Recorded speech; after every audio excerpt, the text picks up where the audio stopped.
important thing. As you see, you look around the room here, we have people from a variety of different faiths that have come together for one purpose. Although they may not all agree on every principle, every tenet of their faith and their belief in their Creator, what they do believe in is that in America, we should have the freedom. We should have the freedom to choose what we want to believe and how we want to practice our faith.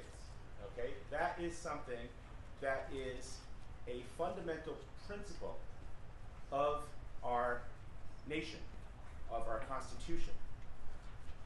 The legislation that's being proposed tomorrow, House Bill 5044, can only be described as a very blatant and a very disrespectful piece of legislation to people of faith. And I'm trying to put it mildly because I'm trying to find words that are kind. But I know some of you would have different words to say about the legislation. It's draconian. It is unconstitutional, in my opinion. In my professional opinion, as an attorney, it is unconstitutional. I'm going to tell you very briefly why. So the legislation proposes to expel all students from school in Connecticut, whether they attend a private or a public school, whether it's a parochial school, whether it's a public school, whether it's any kind of educational facility, on the basis of their firmly, sincerely held religious beliefs. This despite the fact that the very first clause, the very first part of the First Amendment states, Congress shall make no law respecting an establishment of religion or prohibiting the free exercise thereof. And this bill, I posit, prohibits, violates both of those clauses. The first one is referred to as the Establishment Clause, and the second is referred to as the Free Exercise Clause of the First Amendment. So the Establishment Clause says the government can't come in and establish, give preference to one religion or another, establish one particular religion that shall be followed or shall be established, say, in a public school or in any kind of facet of government. But what they're doing here is exactly that. Because vaccines have become, for many, a type of religion. And I'm not going to steal Kevin's thunder because he likes to talk about that. Okay? He has a fancy name for it too. I'm not going to steal it. Okay? But I just wanted to briefly mention it. Okay? They've become, for many, a kind of religion that's being imposed on the people. And that violates the Establishment Clause. The second clause of the First Amendment is the Free Exercise of Religion Clause. The Free Exercise of Religion Clause says that you shall be able to worship freely, practice your faith in however way you choose, in whatever way you choose, you shall be able to practice freely your faith. Okay?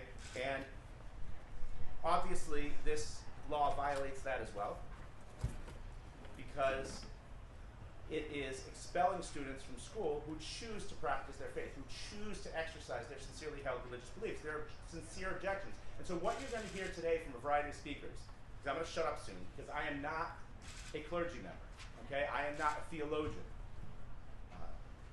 I happen to be Catholic, and I'm very proud of my faith. I'm not so proud of the position that the bishops in Connecticut have taken, but I am proud of my faith. And the founders and framers of our nation, though, understood how important religion was. I just want to give you two quotes. The first is from a 1789 letter written by George Washington to the Quakers. He said, "The liberty enjoyed by the people of these states of worshiping Almighty God, agreeable to their consciences, is not only among the choicest of their blessings, but also of their rights." And notice you use the word consciences. religious belief does not even, although we're going to hear from members of several organized religions today, and they're going to tell you why their faiths have sincere objections to vaccinations. We don't need anything. That doesn't matter. That really is irrelevant. I'm glad we've all come together, and I can't wait to hear from these speakers, but from a legal standpoint, it's really irrelevant, because the United States Supreme Court has recognized that the First Amendment contains protection for beliefs based on the basis of one's own personal conscience. How many of you here are old enough to remember the conscientious objectors to the Vietnam War? I'll pretend there was more than one hand raised. Okay, so the conscientious objectors didn't necessarily have a religious objection. Some of them did, but they had a personal belief, a personal objection to killing, to the taking of human life. And in Welsh versus United States, a 1972 United States Supreme Court case, the court ruled that it doesn't matter, that a personal conscience objection is equivalent to a religious objection. They actually use the word exemption, a religious exemption, from the draft requirement. So here we have, again, a religious exemption. So anyone that says it doesn't violate the Constitution is just doesn't know history or doesn't know the law, or is lying to you. Because the only way that there could be any violation or infringement on the Constitution is if there were a very serious, compelling government interest, which we don't have here today. I'm not going to talk about science.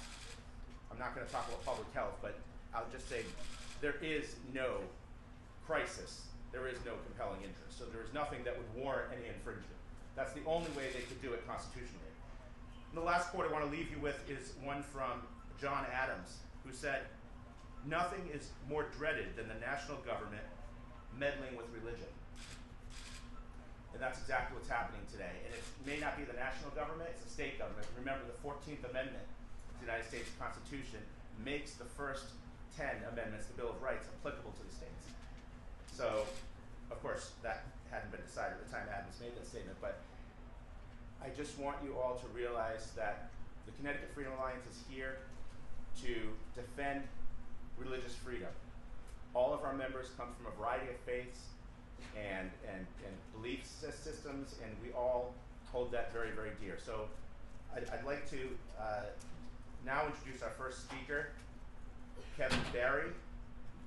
Kevin Barry is an attorney, a New York attorney. He's the founder and president of First Freedoms, which is a non-profit dedicated to advancing the 5 freedoms guaranteed by the First Amendment.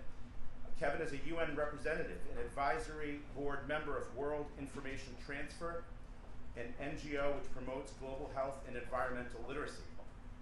Kevin is the author of Vaccine Whistleblower, Exposing Autism Research Fraud at the CDC, the book which released the transcripts of CDC whistleblower Dr. William Thompson for the first time, and I would strongly encourage you to read that if you haven't already. Kevin is currently co-counsel on multiple legal challenges to the religious exemption repeal in New York, and we thank him very much for his work there in New York.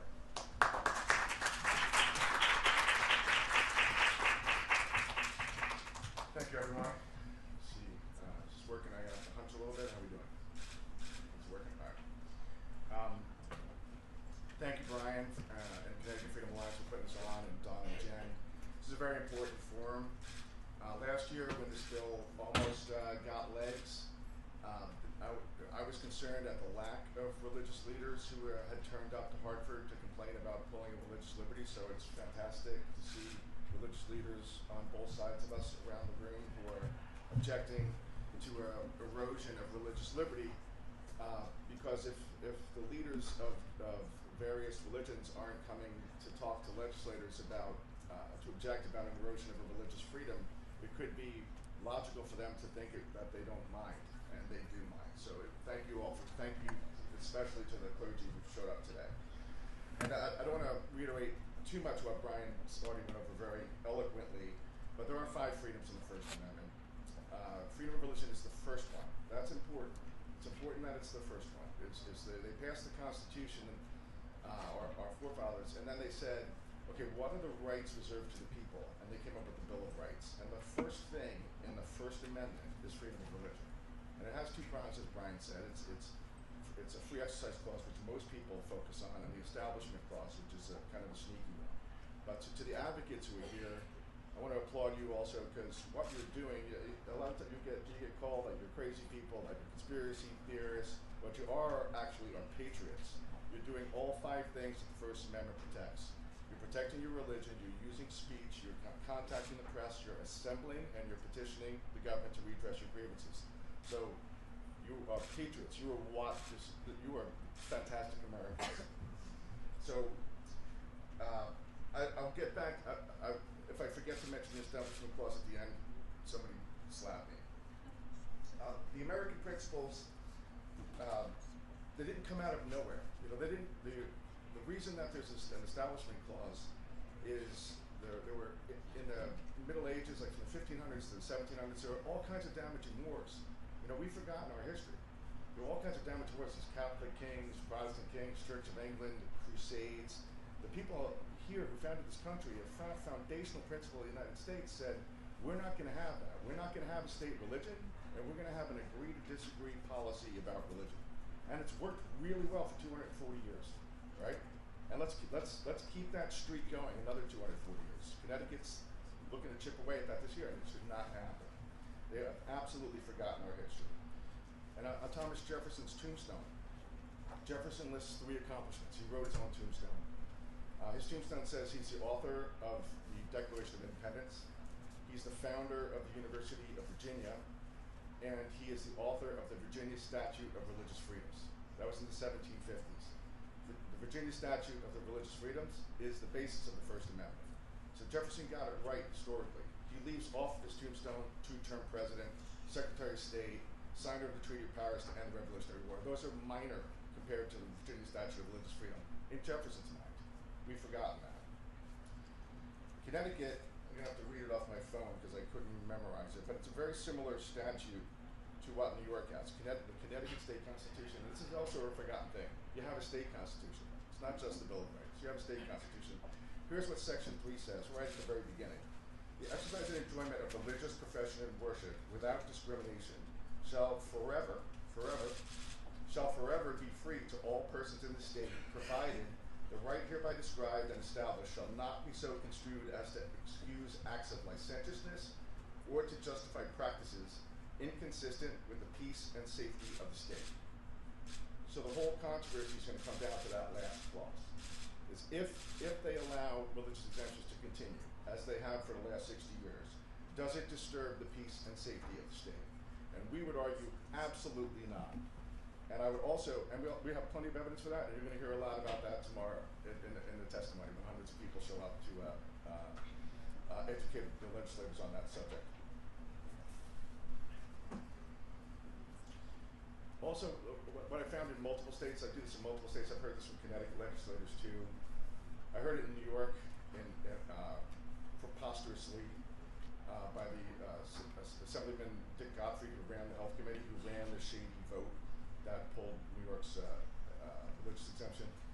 He said that we don't really view this as a religious liberty issue. Those words came out of his mouth in a meeting with other people.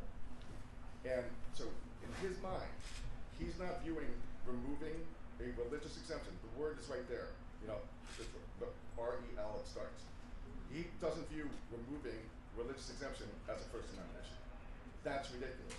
But legislators need to trick themselves into that belief in order to do this. They need to think it's just public health. This is not just public health. There's at least 3 compelling interests for the state. And the people who are looking to push this bill are ignoring the first 2. The 3 compelling interests are religious liberty, access to public schools, and public health. So as Brian said earlier, there is no emergency in Connecticut so grave as to pull those other 2 fundamental rights. Pulling access to education and pulling religious liberty for a mythical outbreak, a mythical benefit. There are numerous valid religious reasons someone might refuse a vaccine. I'm going to stick for a minute just to the most obvious one. that there are fetal DNA fragments, human fetal DNA fragments from aborted fetal tissue in live virus vaccines. That is a fact. That Paul Offit admits to that fact. It's Governor Cuomo in New York was quoted as saying that was not true. Obviously, the information did not get to him. There's a great affidavit that we can provide to any press who wants it from Dr. Teresa Deischer, just about how it's impossible to strain out the DNA fragments of the fetal tissue that was used in the live virus. That DNA intertwines with the virus itself, and it keeps on going into new cell lines. And Father Copenhagen will speak eloquently to that soon, and I won't go too far into that, except to say, and this is like a layman's understanding about Father Copenhagen will argue more strongly, that there are people who, when they look at an MMR vial, think that vial should not be injected into their toddler, but should receive a Christian burial. There are people who have that view, and that's a legitimate religious view. That they have taken something that was manufactured immorally, and you have a religious duty to not participate in the immoral practice. And that's something, a concept that I think we need to address more, because vaccines, when they're manufactured legally, they're considered unavoidably unsafe, and that's why they have liability protection. But they're also unavoidably immoral. They're both unavoidably unsafe and unavoidably immoral. And the great thing about morality is it covers every religion. It's not Catholic morality, Jewish morality, Muslim morality. It's morality. And I think the religious leaders, and I've been down to DC, and I'm trying to get the international religious leaders involved in this. I think religious leaders at all levels should have a zero tolerance policy towards ceding religious liberty to the secular state. Amen.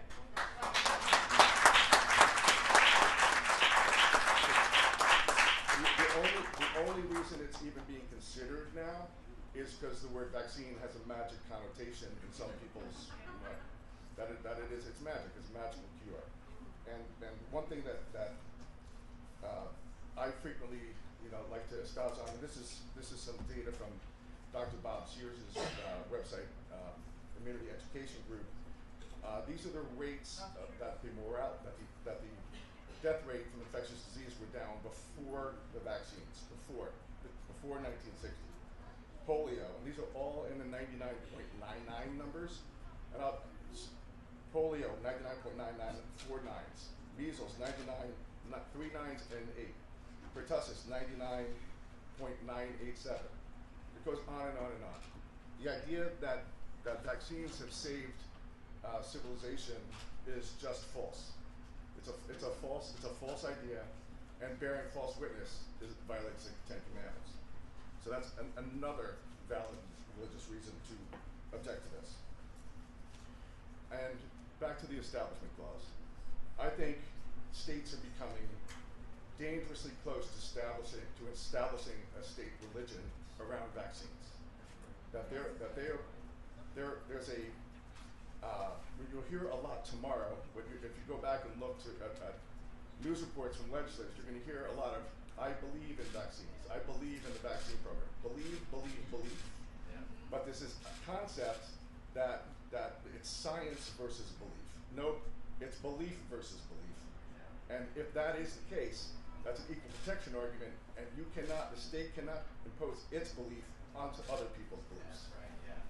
And to make things a little bit convenient for my purposes, the hut where Edward Jenner first gave the cowpox vaccine in England is called by them the Temple of Vaccinia. I would have That was the fancy name I was referring to. I would have invented that if they didn't do it on their own. That's in the British Medical Journal. So they're imposing the Vaccinian faith onto us, and we say no.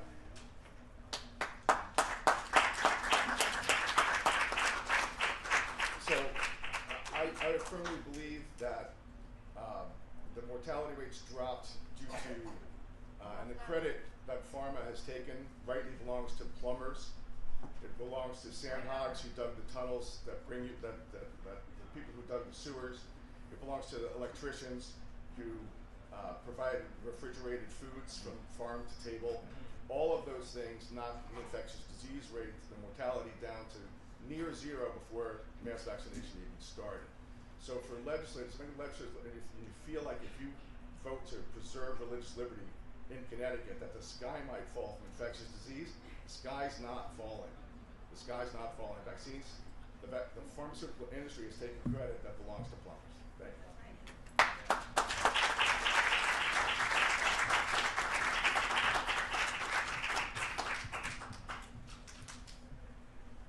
Thank you, Kevin. I just want to also recognize the legislators that have joined us today. I thank you for attending. My representative, Kara Havelock D'Amato, Representative Ann Dauphiné, who helped us facilitate this and is our very dear friend. Senator Henry Martin was here, but he had to step out, so I will recognize him. And if I'm missing anyone, I'm sorry. It's only because I don't know you, but I think that's it for right now. Okay, so the next speaker we have is Father Michael Copenhagen.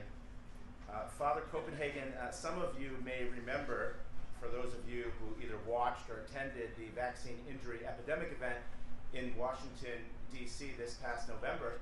I was there, and Father Copenhagen gave an exhilarating and inspiring speech at the VI event, as they call it. Father Copenhagen is a Catholic priest of the Byzantine Melkite tradition. That's an Eastern Rite.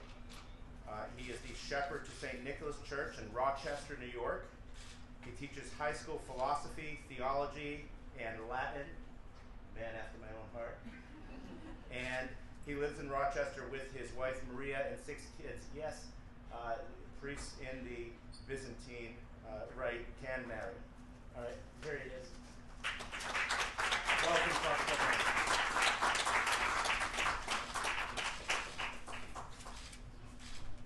So I'm blessed to be with you as a witness in solidarity with those who see our country and our society today heading down a very dangerous path to overturn the most basic tenets of right and wrong. I represent Christ as a Catholic priest. I'm not here to represent the Pontifical Academy for Life or to speak for others, but as a priest, a shepherd of souls, as one who also has a family to shepherd, as a teacher, these issues are very, very much front and center in my mind, and at the end of the day, I have to answer to our Lord for what I say and what I do, and what I don't say or what I don't do. Your state government here in Connecticut is moving, as mine in New York has already done, to bring in a new era of medicine by force rather than free consent, of state ownership of children and then adults rather than family sovereignty, of a religion administered by colluding bureaucrats, corporate interests, and public officials rather than well-informed individual conscience and belief. Tomorrow, some of your representatives are going to rehash the same talking points that they have in state after state. Not their own beliefs, really, but party line answers to make an excuse for what in their heart of hearts they know to be an overreach. They are going to claim that the common good, under the heading of public health, trumps individual conscience, that your human right and even moral duty to be a participant in your own medical decisions is no longer relevant. Where does this leave the most basic bioethical questions? Let's say it plainly, to the legislators, to the doctors, and to everyone listening who supports this violation. There is no such thing as bioethics without the consent of the patient. And for my own part, I will remind them, as in New Jersey, that informed consent by the patient, free of coercion, is a fundamental pillar of the Catholic bioethical tradition and of any humane medical ethic. We will remind the doctors that they betray their profession, their purpose, and their own Hippocratic oath when they set aside that oath and everything it stands for to become the patient's master through coercion rather than their servant. We will remind them that medicine is good, but when it is forced, it is no longer medicine but violence. We'll remind the legislators that when they remove the patient's consent through coercion, they are not building up the common good, but destroying it. They are not ensuring public health, but establishing the certain conditions for abuses against it. We will remind them that in the Catholic tradition and in every good and free society, parents are the natural God-given primary educators and guardians of their children, not the state. And I would direct any Catholic to the many magisterial statements that affirm that. When we can point to immediate, intrinsic evils, like the trafficking of human remains and the continued use of aborted fetal cells for these mandated products, based on the responsibility each of us has of following a well-informed conscience, if your representatives pass this measure, they will bear the historic weight for all time of outlawing the full public practice of the Catholic faith, which never permits immediate cooperation in an intrinsic evil. When many of my fellow Catholics who want to step aside and avoid the controversy, or even support these measures, seem to ignore this point, we must remember, on the fetal cell question, it is not only the distance from the evil of the original abortions, which is so often referenced, and it's left at that, but our participation now in the sins of defiling the child.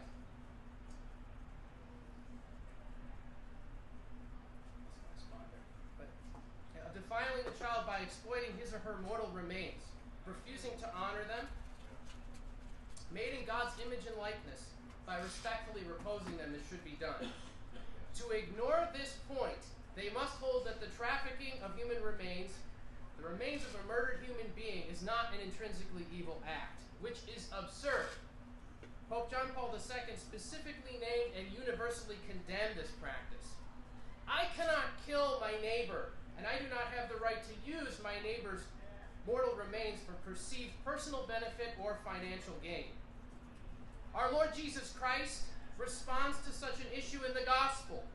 When the temple is defiled through exploitative commerce, the temple, which is the house of his Father, as our bodies are made to be temples of the living God, he fashioned a cord and overturned the tables of the money changers and showed us that his greatest displeasure during his earthly life was to witness the defilement of something so holy as the place where he dwells. The same holds for the remains of human beings. The most important message for the world in this particular event, and this gathering as it happens today and tomorrow, is not ultimately about vaccines, but about something much bigger. The violation of your right and duty to employ informed moral conscience and to give consent without coercion to a medical procedure. We must hear and understand that this issue is the foot in the door for everything else, that the entire bioethical realm is ultimately handed over, retained, or lost on this basic principle. Let's look at where this will lead and where it has gone already in many places. First, these topics might seem disconnected, as I mentioned them. But remember, the door is being pried open here and now to make these things realities in the future. If we look at abortion for scientific research, consider David Delayden facing prosecution in California for unveiling a federally illegal commercial organ harvesting industry from aborted children inside Planned Parenthood. Any discovery in any other area would have been hailed like that, would have been hailed as investigative journalism, and the crime that he discovered would have been decried. Instead, the wrath is upon him because of what he showed and what he lifted the veil to. Take another issue that looks at first to be disconnected, but if you don't have medical consent, it becomes something that's coming down the pike right away. Remember Dr. Timothy Quill from my home city of Rochester, New York, in the 90s, sued all the way to the Supreme Court, and he wanted to have euthanasia, something that was legalized, and that's become more and more of a reality. This is spread in Europe, in the US, and in Canada, and there's expansion to more and more people. Already doctors in Toronto can lose their license for not referring patients for euthanasia, just for refusing based on conscience. And that can happen here, and we're at the cusp of these things. I saw an article recently about euthanasia drugs that some were too strong. They left patients screaming in pain. Others were too weak, and they left them days in pain. And this was the death and dignity that we were sold, instead of holding fast to moral principles. Already, there's widespread silent soft euthanasia through the overuse of painkillers in order to free up medical beds. We take another case that looks at first disconnected. Remember Alfie Evans in the UK. The forced medicine there is a reality, and in many of these developed countries, families are removed from decision-making Think of Charlie Gard, think of Elfie Evans. The court sided with the doctors, and the parents were not allowed to remove the children from the hospital for free treatment elsewhere. Rather, they were condemned to die because the court said, we say what's in their best interest, and it's not in their best interest that they go anywhere else or have a chance to live. And that's one of a number of cases. Breathlessly with my students in class, we watch these events unfold. I want them to understand these things as I teach them. Alfie Evans was a little boy who was stuck in the web of the UK's national health system, which behind closed doors has to make cost-benefit analyses as to who would live and who dies. The doctors and the parents went to court. The courts continually sided with the doctors, saying it was in the best interest of the child that he died, and the parents could not remove him for treatment in another place. The parents had no say over the treatment he would receive ultimately. They were monitored in his presence, and in the last dramatic weeks of his life, after the doctors had said he would die instantly without a ventilator, he survived when they took him off, and when they tried to deprive him of food and water, which again in the Catholic tradition you cannot do, those are ordinary means to maintain life, he still lived on, and they had to restore that. But eventually, in the early hours of the morning, when his drip was changed, he died at the end of that very dramatic week. The total revocation of parental rights in that instance. And don't think it can't happen here. Even within the last several months in the UK, there's a story of a mentally handicapped mother being told by a judge that she had to have an abortion, even though the family was willing to raise the child. Eventually, because of public outcry, this was reversed. But the principles established and the ideas placed before people, and you see the push happens. Again, the ethics of transplantation. The basic principle with organ transplantation. This might not look connected to the vaccine question, but it's directly connected. The basic ethics that Catholic tradition tells us is that we cannot be the direct cause of death for another person. I cannot intend to take another person's life, and I can't act on that intention. So there's this concept called brain death. It was invented in the late 1960s, the same year as the first successful heart transplant. It comes from Harvard. It was something that was very useful to establish the idea that as soon as the nervous system had shut down, you could take vital organs. It's now the standard being used. But there's a new suggestion. Let's get rid of that altogether and just have the consent of the person to be euthanized, and perhaps their organs can be harvested. This is something that's being suggested, and when it's suggested in the medical journals, just wait a few years and you'll see it as something that's brought into regular practice. One case we looked at with the students was a dissident in China who had been in the middle of the organ harvesting industry, and it is massive. It is extremely profitable there. China has this precedent of the state ownership of citizens and the profit motive subverting any right to a degree that provides a warning for all of us here in this state and throughout our entire country. The use of technology to rank citizens with what's called the social credit score, based on their cooperation, a type of behavioral control of the citizens. And our biggest tech companies that preach freedom here when you buy their products, over there, what do? They help to facilitate and build that infrastructure. And this is all happening today in our world in public view. And the question we have to ask is, could it happen here? There are a lot of things happening now in our world when you look around that you never thought could happen here. And the answer in one word is that if there's one word you take from what I say today, it's principle. We have to have principles. When we lose sight of principles grounded in moral truth, anything is possible. It becomes only a matter of time. Probably not next year or the year after, but when we concede the principle as being demanded here in this state, when the principle is conceded, the things in the bioethical realm slip and they head into those things that I've mentioned. When the state power and self-interest trump right and wrong, when your neighbor becomes a means to an end, all those things I mentioned above become possible, and there are interests that want to make those things a reality. Raise your hand if you think that it's wrong for medical personnel to force a procedure on you without your consent.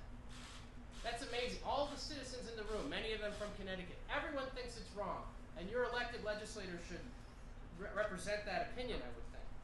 I would hope that doctors and scientists would retain their humanity and conscience to see the intrinsic evil in the above issues I've mentioned. But if they do not, in those medical issues, if they do not, where do you stand when there is no recognition of your right to refuse to participate directly or indirectly in these types of activities?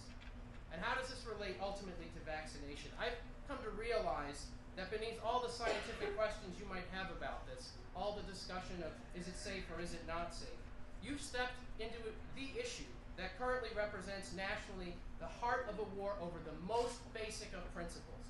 This is a winner-takes-all situation, and the principle at the core of this is precisely where we keep or lose the whole bioethical realm, along with the accountability of scientists, bureaucrats, and government officials to patients and to citizens. And the question is this: whether it is necessary to undergo state-mandated medical procedures to participate in society. That's the question before your legislature tomorrow. Not during a plague or a true crisis, which is extremely temporary and rare, and they have the powers already legally to act in those cases, but it has to be temporary, and it has to be justified, and it has to be real. We can't have a perpetual state of quarantine, which is what this legal regime would create for children who don't receive their mandated procedures. So not during a plague, not during those sorts of things. This is as a norm, as a regular incident. The question is at the foot of the door. Once that principle is established, we have conceded the issues above, and it only becomes a matter of degree. One of the state senators in New Jersey, Senator Testa, made the point in December that the government cannot pierce your skin with a needle and draw blood without a warrant, but somehow the constitutional protection does not apply here. This past year as a New Yorker, I had to insist on refusing coercion on behalf of my own family. I cannot concede in particular because I was being required to participate in an immediate serious evil which is clearly identifiable. The Catholic moral tradition tells me that it is never permissible to do evil for a good effect. And this is especially true on the fetal cell question. And that this is an immediate participation in a serious evil. And scripturally, I already mentioned the New Testament. That account of our Lord in the temple is mentioned in all four Gospels.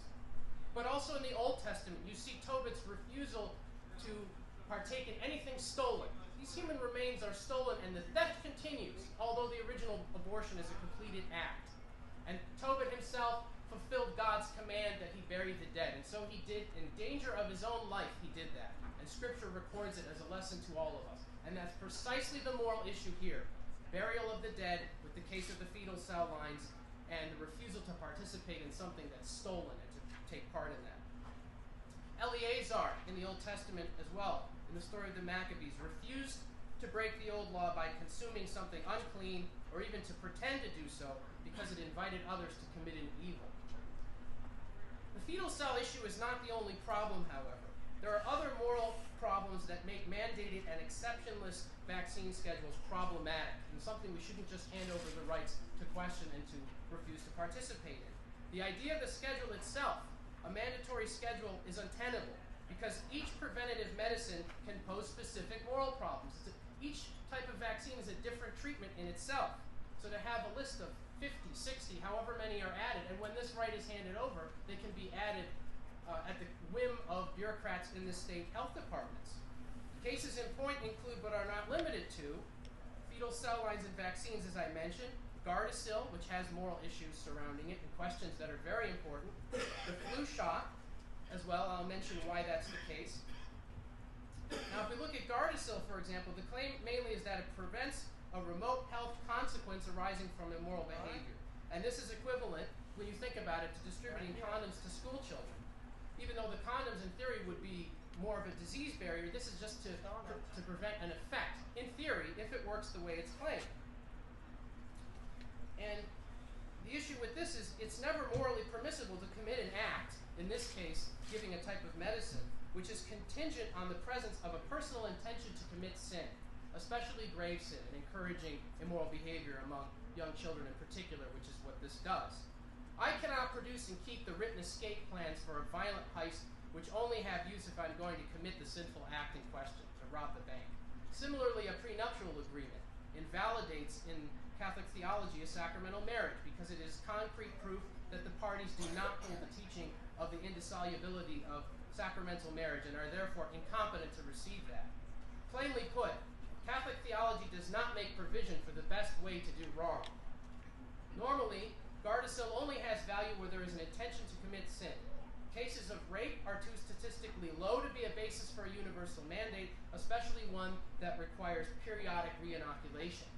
And in the case of people who are going to be married, so one example I heard brought out where there was a question, if people are going to be married and they don't understand the other person's history and the possible diseases that could be present, then they're not ready to enter into that marriage to begin with. So as a shepherd of souls, you'd say that's a problematic example as well. So I can't think of one instance where it would be useful or good based in Catholic teaching. The flu shot is an example I mentioned.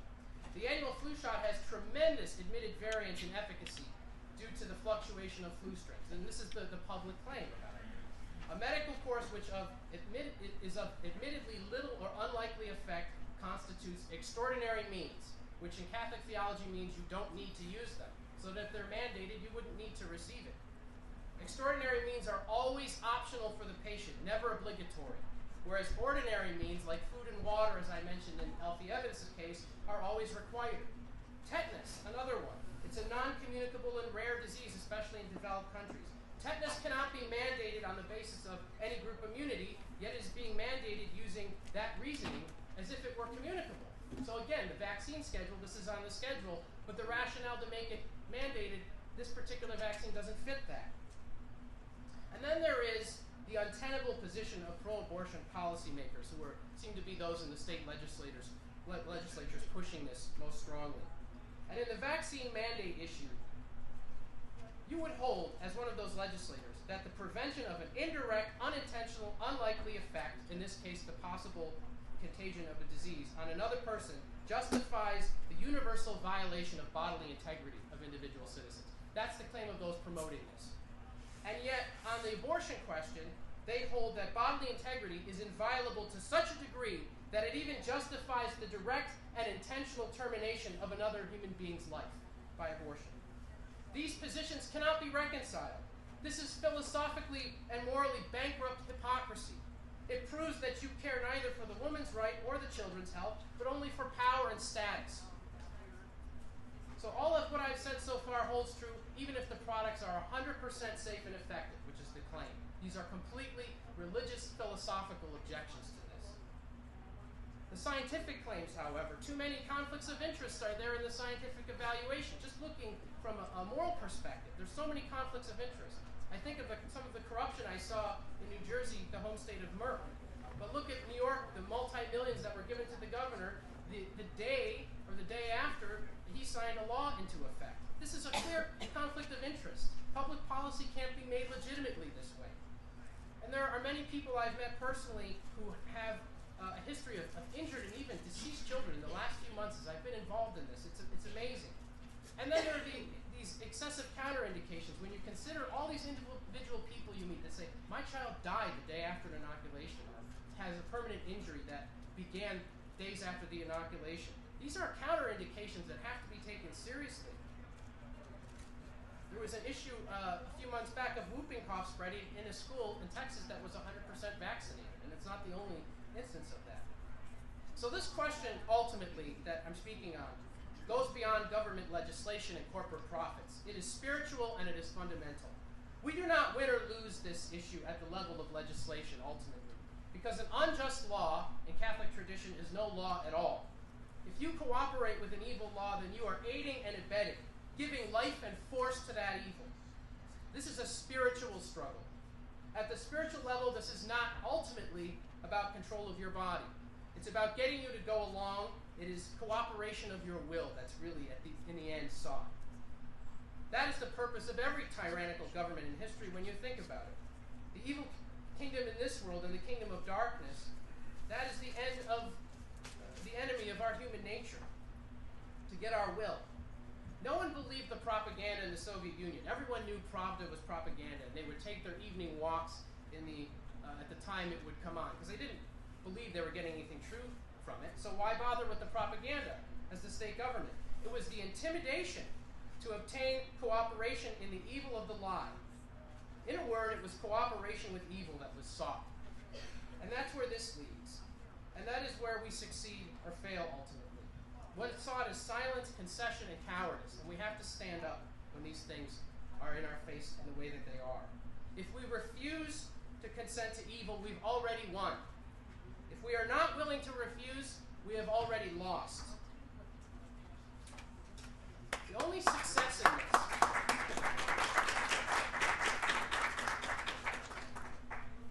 I think in the end, the only success in this is a two-pronged approach. Yes, go ahead with appealing to legislators, to media, to info campaigns. But when they hold the reins of power, if they're determined enough to do what they want, they'll laugh at you if you stop there.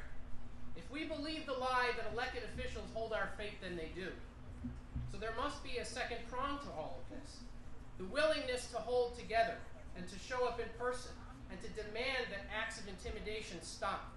It means being willing to stand up as a group when people are singled out and intimidated for refusing to cooperate in evil. It means personal sacrifice and tolerating abuse from family and acquaintances at times. It means being inconvenienced. Where you will not give up, where you will refuse to cooperate with evil at all costs, which sometimes costs everything in life, that is where success and the brightness of your children's futures are. If you waver, consider this. Capitulation to evil is not an option. Once aggressors have one thing, they will come quickly for the next thing.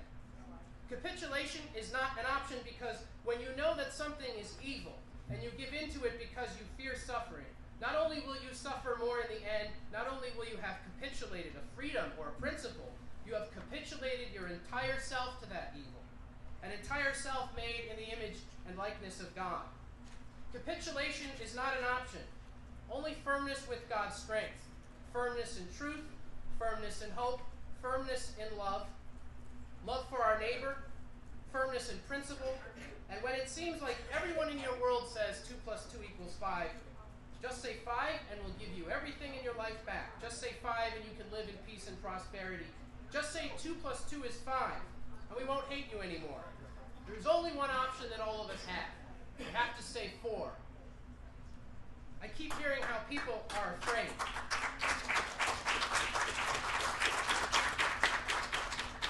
I hear frequently how people are afraid of losing their rights. Do not be afraid. We have truth and right on our side. Do not be afraid of losing rights. Rights are not on loan. They are from God. You can't lose rights, but you can refuse to exercise them. And our only option is to exercise them. And so as a priest, a Catholic priest, a shepherd of souls, I say to you in the name of Jesus Christ, do not be afraid. God is ever victorious. The war is already won. You need only to fight the battle and be counted as a soldier. There is one answer that can be given when evil demands our soul and when opposition to evil requires prayer and suffering. Blessed are you when they persecute and calumniate you and speak all that is evil against you unjustly for my sake. Be glad and rejoice on that day, for your reward is very great in heaven. For so they persecuted the prophets who were before you. We must always remember, above all, that we are not going to save ourselves, but that God has already provided the means to save us. We have to accept the good, to cherish life, and to refuse to cooperate with evil under any circumstances. And we have already won. God bless you.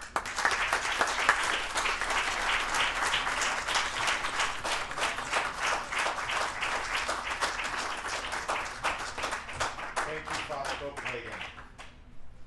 Our next speaker is Monsignor James Burns. He is from the Society of St. Pius X in Ridgefield, Connecticut. He was ordained in 1986 for the Archdiocese of New York by Cardinal O'Connor. He was assigned to the faculty of Cardinal Hayes High School for Boys in the Bronx, New York in 1991. He was awarded a doctorate in educational administration from Fordham University, as well as New York State certifications in school administration and supervision and school district administration. He was appointed the Dean of Studies, supervising 65 faculty members in Cardinal Hayes High School's full academic program in 1998. He was designated the principal of John S. Berg Catholic High School in Goshen, New York in 2002. He was named chaplain to His Holiness, granting him the title Monsignor, granted by the Pope to clergy who have rendered valuable service to the Church in 2006.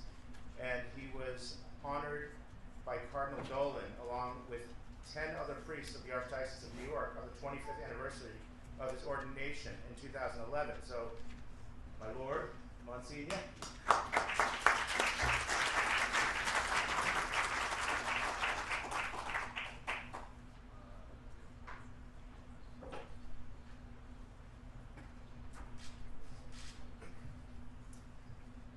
there's always a danger in going second after someone who kind of covered most of your topics. But so, Father, thank you. I can probably just sit down now. I will, I think, just give a little bit, taking all of what Father had said because it was so accurate, but at the same time, though, I would like to just emphasize, and I will about halfway through, what I consider to be right now the fundamental principle that we have to really fight for as, well, as citizens, certainly, and, you know, in dealing with the issue of vaccinations, but I think it does cut across not just this issue, but really just every other issue as we've been talking about. So I will be approaching the issue of mandatory vaccinations and the abolishment of the religious exemption from such a mandate from obviously a Catholic perspective. While it is imperative to discuss the morality of receiving vaccinations prepared from the cells of aborted children, as abhorrent as that practice is, I believe the Church has given us other principles which we should take into account because it will help us in other areas to be able to fight this same battle. Because again, I think it's much deeper than just the vaccination issue. And that's why it's so important to have other principles that can be brought to the fore when we are faced with the kind of incursion of the state into our private lives. The Church has always taught the basic principle first enunciated by St. Paul in his epistles, that it is never permissible to do evil in order to achieve a good end. Thus, making use of cells from the body of a child killed by the sin of abortion to create a vaccine or any other medical treatment for that matter can never be justified. When we say justified, we're talking here claiming to be a moral act or saying that it is not immoral. And unfortunately, that is where I think the Bishop of Connecticut in their statement made a major error. And the major error had to do with their interpretation of the Vatican document, which I think Father Copenhagen did make reference to, which was from 2005.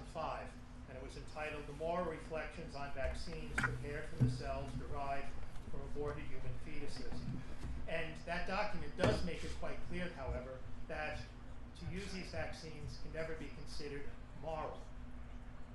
What the document does then go on to say is that it is tolerable to make use of the vaccine if there's a serious enough reason because you were such a remote material cooperator in the sin of abortion. That really is the point. Tolerable is very different than something that could be considered moral or not immoral. However, as I said, again, the document then goes on to say that this toleration would only be acceptable if there were no other alternative vaccines available. In other words, those not derived from aborted children. And if the health threat of not using the vaccines was sufficiently serious. This document also insists that alternative vaccines prepared from morally acceptable sources must be used rather than the immorally produced ones if they exist. The fact that the use of immorally produced vaccines is tolerable means that no one can, in conscience, be bound to make use of such vaccines, which would make the removal of the religious exemption contrary to the Church's teaching. So again, even though it may be permissible in certain cases for very serious reasons because you are such a remote cooperator in the sin of abortion, the point is, though, you can never be forced to be a material cooperator no matter how remote it is. So again, that is where the removal of the religious exemption was certainly contrary to Church teaching. And additionally and importantly, new lines of fetal cells have been introduced into the MMR vaccines in the last number of years. So we're no longer talking about the original cells from the 1960s. And because of that, now we're talking about, instead of it being remote, very remote material cooperation, we're now talking about proximate material cooperation. And so therefore the immorality is even worse, to say the least. And so therefore, again, it becomes very important that we protect the right of citizens, the right of everyone, to the religious exemption that is being threatened by the Connecticut State Legislature. Having made the case now why mandated vaccinations making use of immorally created vaccines is not acceptable, I think we do need now to turn to the question of mandating vaccinations which are morally manufactured. Does the state have a right to mandate this type of vaccination since it cannot trouble the consciences of Catholics due to the sources. And this scenario, I think, again, Father Copenhagen made reference to it, the scenario almost became a reality in New York State towards the end of last year. Having gotten through the mandated MMR vaccination for all children attending public and private schools, with no exceptions, of course, except a medical exemption, being allergic to some portion of the vaccine, earlier in the year, a bill was considered that would mandate 2 additional vaccinations, the relatively new HPV and the pneumonia. Any consideration of the bill in the state assembly was postponed when there was a rather loud and consistent opposition expressed on the part of many who would be affected. The bill still may make its appearance for a vote in the assembly, but will obviously face some opposition. So, can a Catholic legitimately seek a religious exemption from this type of vaccine? And it would seem that the answer would be no, based upon the Church's teaching that vaccines morally obtained are in and of themselves permissible for Catholics to receive. While true, there is a greater Catholic moral principle which would indicate otherwise, and it is upon this principle that the fight against mandated vaccinations must be fought. Additionally, this principle would also require the preservation of the religious exemption, since it is based upon the natural law and perennial Catholic teaching. The principle to which I am referring is the right of parents to decide what is best for their children. The clearest and most succinct explanation of this is provided by St. Thomas Aquinas by way of the encyclical of Pope Pius XI, Divini Elius Magistri, which is, by the way, the only papal encyclical to deal directly with the issue of education of children. And that document states, excuse me, the family therefore holds directly from the Creator the mission and hence the right to educate the offspring, a right inalienable because inseparably joined to the strict obligation, a right anterior to any right whatever of civil society and of the state, and therefore inviolable on the part of any power on earth. That this right is inviolable, St. Thomas proves as follows. Quoting now St. Thomas, the child is naturally something of the father, so by natural right the child, before reaching the use of reason, is under the father's care. Hence it would be contrary to natural justice if the child, before the use of reason, were removed from the care of its parents, or if any disposition were made concerning him against the will of the parents. And as this duty on the part of parents continues up to the time when the child is in a position to provide for itself, this same inviolable parental right of education also endures. And again, now to St. Thomas, nature intends not merely the generation of the offspring, but also its development and advance to the perfection of man considered as man, that is, to the state of virtue, says the same St. Thomas. So again, within natural law, within the teaching of the Church, the parent's right to decide for their child while he's still in his minority is inviolable, and it can never, as you heard, be usurped by the state for any reason whatsoever. And that's the point we're facing now with the mandatory vaccinations, but where will it stop? That becomes the question. How much more is the state going to now be emboldened to take away from parents the rights to decide what is best for their children? That, I think, ultimately is the principle we have to fight for right now, because, again, it goes across not just the issue of vaccinations, but really anything else, including education, etc. And it's interesting in the United States here that various courts have recognized the inviolable right of parents to decide what is best for their children, again, based on the natural law. And these same courts repudiated the idea that the state can usurp this right. Although these decisions usually involve specifically the rights of parents to decide what schools would educate their children, the decisions were based on the natural law principle articulated by St. Thomas that I had already mentioned. And so therefore, even though we're talking possibly, and some could accuse us of saying, comparing apples to oranges, it is the principle of the parent's right to decide what is best for their child, whether it's in education or anything else that the courts upheld. And so, just a couple of examples. In 1842, the Supreme Court of Pennsylvania stated, no teacher, either in religion or in any other branch of education, has any authority over the child except that which he derives from its parent or guardian. And that authority may be withdrawn whenever the parent, in the exercise of his discretionary power, may think it proper. And that's from the case of the Commonwealth versus Armstrong. So again, we have here the courts in the United States are recognizing the rights of parents.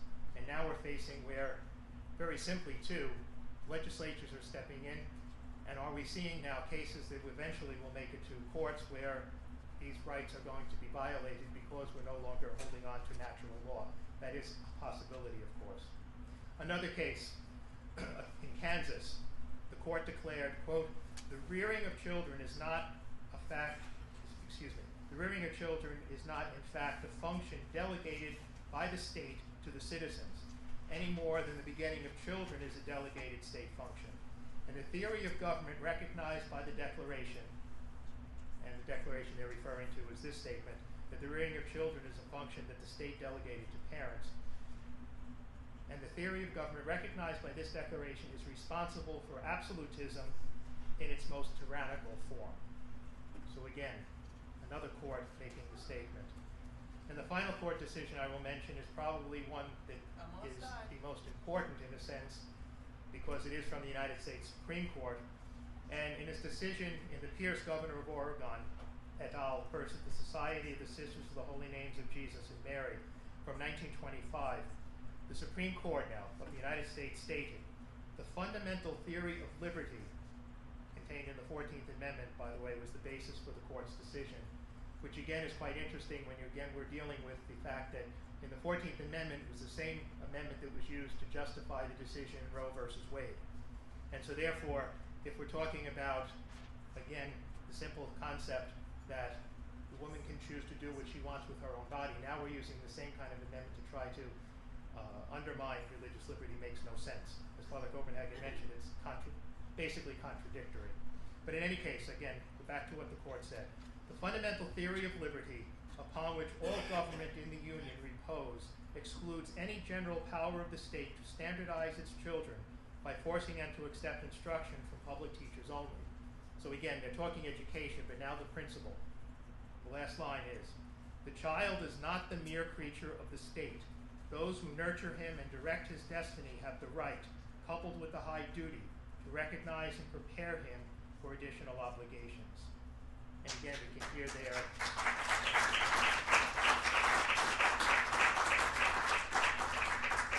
And quite literally, it sounds like the court was almost quoting St. Thomas, which I doubt they were, but you never know. But the point here is the Supreme Court has already decided that parental rights trump the state's ability to step in, unless, of course, you're dealing here with abject neglect. Okay, but again, and particularly now, I think we're dealing with the issue of vaccinations. It's been proving that we're not talking about abject neglect. And I think it's important, which I'm sure all of you do, but I think it's important to have to remember, and this I think is presenting it to the legislators in particular, is that parents who seek a religious exemption from vaccinating their children are doing so out of a legitimate concern for their overall well-being, not simply in some ideological stance. Their concern is for the safety of the many vaccines that are available. And not too many months ago, the World Health Organization held a summit on the issue of vaccine safety. And a sociologist by the name of Dr. Heidi Larson stated that although there is some research indicating the safety of vaccines, she said more evidence is needed to reassure parents that vaccines are safe. This is exactly why, until there is substantial evidence presented to reassure parents, the state should not, at the very least, remove the religious exemption or mandate vaccinations in order to attend schools. We're dealing here with unknowns, and we're dealing here with the lives of children, and again, parental rights over their children to do the best for them. And additionally, in July of 2018, a U.S. District Court judge granted the relief sought by the group Informed Consent Action Network, and again, that's headed by Robert F. Kennedy Jr., against the Department of Health and Human Services concerning the lack of supervision of pharmaceutical companies over vaccine safety. And that is all going back to a 1986 law basically saying that the pharmaceutical companies can produce these vaccines, but they don't have to be responsible for financial or for any other actions or whatever that parents may bring because their children were harmed by the vaccines. And because that law was passed and phrased that way, effectively giving the pharmaceutical companies a free pass, the law also stated that Health and Human Services had to monitor the safety of vaccines. And basically that decision on the U.S. District Court effectively said that Health and Human Services were not doing their job. They didn't keep after the pharmaceutical companies to assure vaccine safety. So again, all of this points to a legitimate concern on the part of parents, which concern deserves to be acknowledged. And I think my last point here is that also coming into play here is the principle of subsidiarity, which has always been within the church and even for the most part even within civil governments. And this principle states that the authority closest to the situation is the one who should be dealing with the situation. In other words, because they have the facts. They're on the ground seeing what's actually happening. And so this has been a hallmark, as I said, of Catholic social teaching.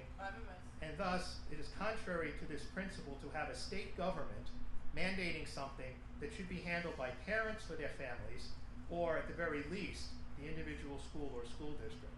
Again, those closest to the reality of what's going on.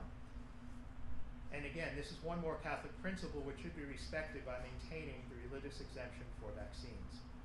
And ultimately, the entire vaccination issue must come down to the rights of parents to decide what is good and beneficial for their children.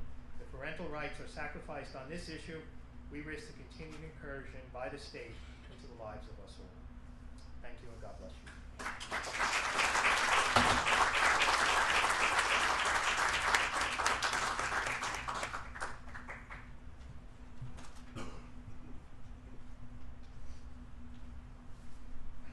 Thank you, Monsignor Burns.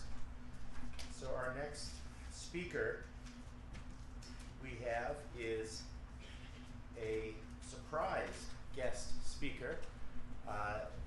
This is someone I had the pleasure of meeting on February 5th on the opening day of session, Mr. Akeem Bey. He is from the Moorish Science Temple. So I welcome Mr. Bey to the podium at this time.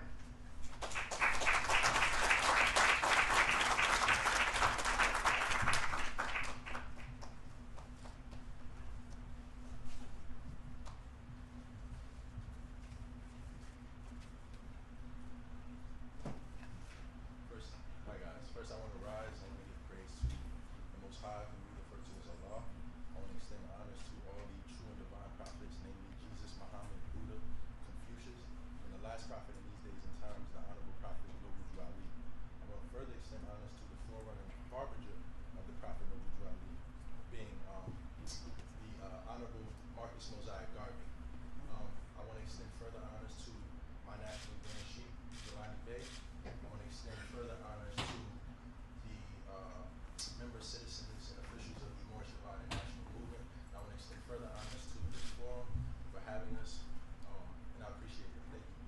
We need to hear you, brother. So you got to speak a little louder. Sorry about that. This is my first time doing something like this. I'm a little nervous. I appreciate you guys' patience. Thank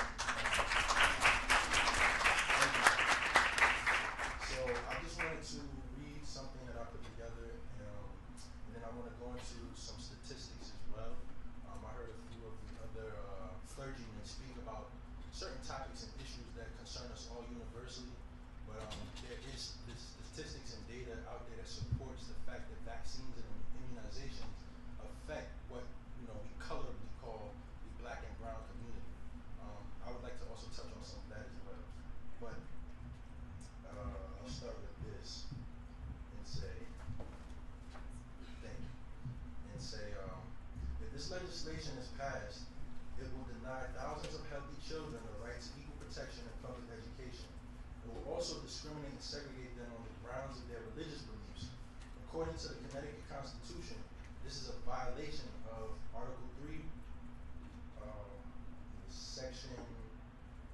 Article 8, Section 1, and Article 1, Section 20, as amended in 1984 at Article 21 of the amendments to the Constitution of the State of Connecticut. Also, the Connecticut General Statutes 52-571B, action or defense authorized on state or public subdivision burdens a person's exercise of religion, makes it clear that the state or any political subdivision of the state shall not burden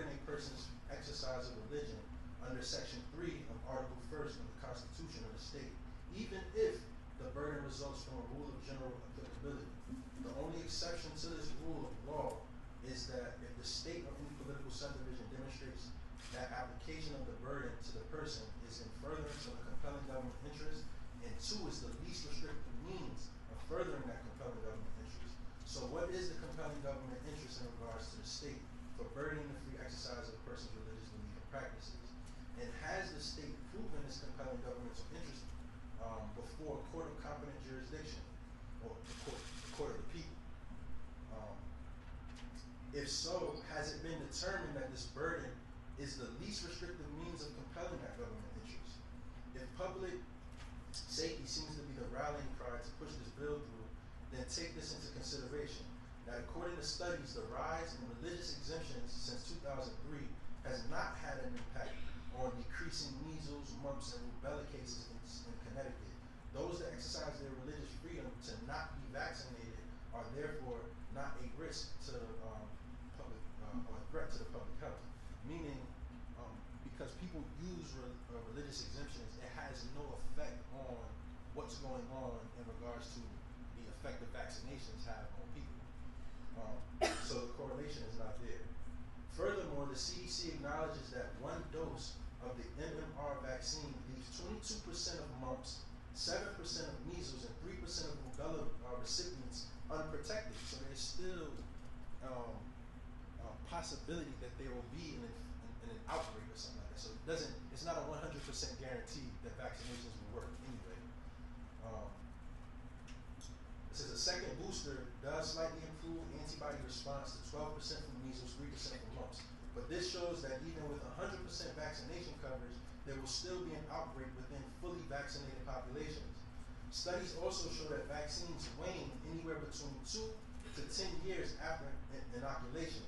Outbreaks of measles and mumps have occurred in fully vaccinated young adult populations with close contact settings at universities. So there has been outbreaks in populations that have received vaccinations. So why would somebody want to take away our right to not be vaccinated when it doesn't work?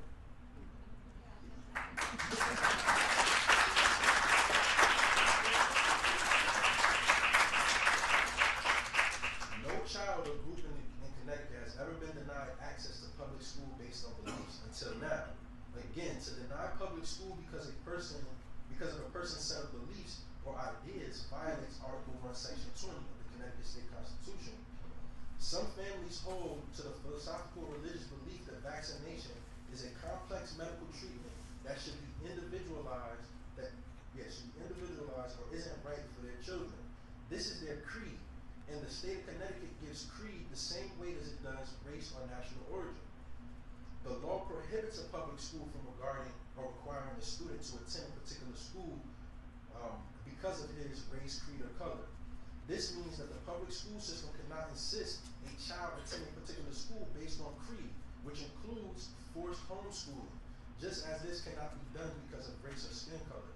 Discrimination in education based on sex, ethnicity, race, national origin, religion, and mental or physical disability is illegal and unlawful. Children cannot be denied admission to public school based on their religious beliefs or practices. Some citizens have religious objections to particular vaccines because of certain ingredients, such as aborted fetal tissue and animal tissue. I'll say this, I've read a study where they use a pork byproduct for the gelatin. I'm Muslim. We don't do pork. So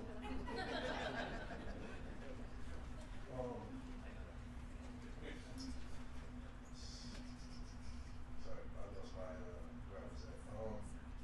So yeah, children cannot be denied admission to public schools. Additionally, some religions like Christian Science do not utilize traditional medicine or obtain vaccinations. Instead, they rely on faith-based healing as it is their right to freely practice their religious belief. Now, in regards to this, the particular denomination of the Moore Science Temple of America, the Moorish Holy Temple of Science of the World, Free and Sundry Moore Science Temple of America, that I'm a part of and a member of, we actually have what's called the Ministry of Holistic Health and Wellness, where we create our own holistic remedies towards things that we go through in our communities and stuff like that. Pretty much it's just basically around eating healthy. There's a lot of statistics and data that go into the positive effects of, switching your diet in regards to decreasing diabetes, heart problems, blood pressure, things of that nature. So there are alternatives, meaning that vaccines are not the end-all be-all. And if they're not the end-all be-all, then they can't be forced on us if there's other options on the table. So I think that we need to keep that in the forefront of our arguments as well. Laws which remove children from school based on personal, medical, or religious belief violates people's constitutional and educational rights. Currently, according to the CDC, less than 1% of U.S. children are completely unvaccinated. For this reason, the risk of large disease outbreaks is not a realistic threat to America. And in the event of an outbreak, instead of mandatory vaccinations for everyone, quarantine and targeted vaccination, if necessary, is a more effective, appropriate, and adequate response that safeguards public health. Some of the sources that I got some of this information from is from the CDC reported cases and deaths from vaccine preventable diseases, United States 1950 to 2011, vital statistic rates in the United States from 1940 to 1960, online database, California Department of Public Health Statistics 2014, and the CDC National Immunization Survey in 2014. Vaccination has always been a medical decision made by each individual under the guidance of their personal physician, as well as aspects of healthcare in America. So I've never gone to a state representative for a checkup.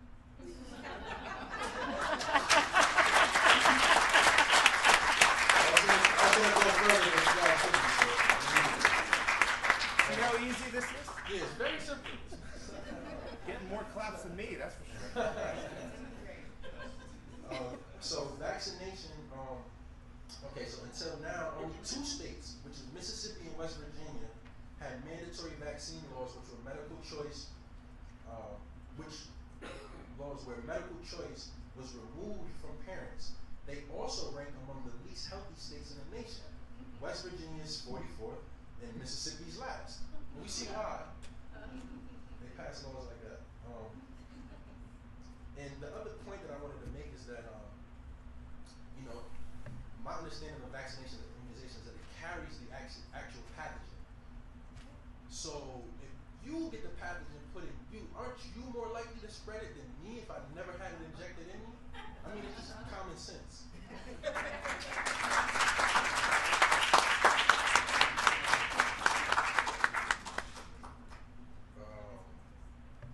Okay, so it is unethical to force any medical treatment or procedure on any individual if that treatment has side effects. About 30,000 vaccine reactions are reported to the CDC every year. So this is not like isolated incidents, like 1, 2, 3, 4, 5 incidents or something like that. This is over 30,000 incidences that the CDC gets reported from. So I'm not just up here making stuff up off the top of my mind. Nobody is that came up here just making this stuff up. Well, I did. We hear that. Right? Kidding. It's a medical decision should be made by doctors and patients, not paid politicians. Our elected officials receive donations from pharmaceutical companies and then pass laws which promote or mandate medical treatment, which is a very big conflict of interest, which is just a whole other topic of conversation. We have the right to support legislators who do not pass laws which support their financial sponsors and instead leave medical care decisions to families and family members. Government mandated medical treatments are an overreach of police power. Again, for a government to step in and mandate treatment in the interest of public health and safety without violating the Constitution, it must show a compelling state interest and it must be narrowly tailored to follow the least restrictive paths possible. In other words, there must be a significant danger and the solution must be directly targeted at that danger. Mandating vaccination is an abuse of overreach of power and it's unconstitutional. That's right.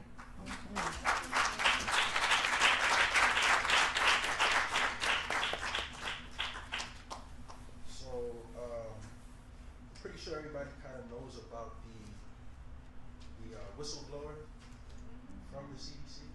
Now, this is just some of the stuff that he said and what's come out of this case. So, in the early 2000s, the whistleblower's name was William Thompson. The study was in the early 2000s. The Center for Disease Control investigated whether the age at which children received the first dose of measles, mumps, and rubella vaccine was related to autism risk. The results showed that African American boys who received the MMR vaccine prior to 3 years old were 3.36 times more likely to receive an autism diagnosis than those who received the vaccine after 3 years of age. It says that the cover of the CDC scientists destroyed this data and omitted when they published their results in Pediatrics in 2004, fraudulently declaring that there was no risk of autism from the MMR vaccination. So you mean to tell me that this organization that covered up the results of their study, I'm supposed to believe them? And politicians are supposed to convince me to believe them? I don't think so.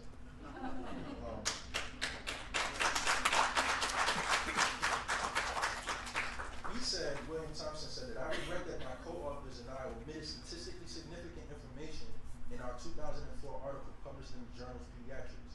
The omitted data suggested that black male children who received the MMR vaccine before age 36 months were at increased risk for autism. So what does that say about the so-called African American or black community when our children, prior to even being in preschool or kindergarten, receiving that primary education, are disadvantaged?